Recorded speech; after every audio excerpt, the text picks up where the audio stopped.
पुष्पमूले वसेत् ब्रह्मा पुष्पमध्ये तु केशवः पुष्पाग्रे तु महादेव दले सर्वाश्च देवताः।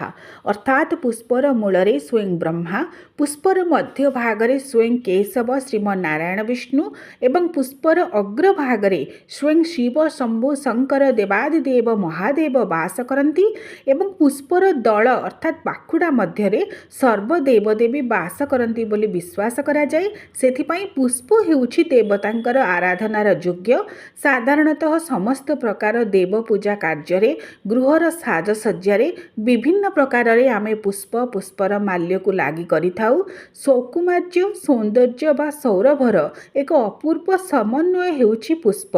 पुष्पर रहिछि निजस्व रंग निजस्व सुवास जहा देवतांकर पूजारे पंचोपचार 10 उपचार 16 उपचार विभिन्न उपचार पूजारे पुष्प को व्यवहार कर।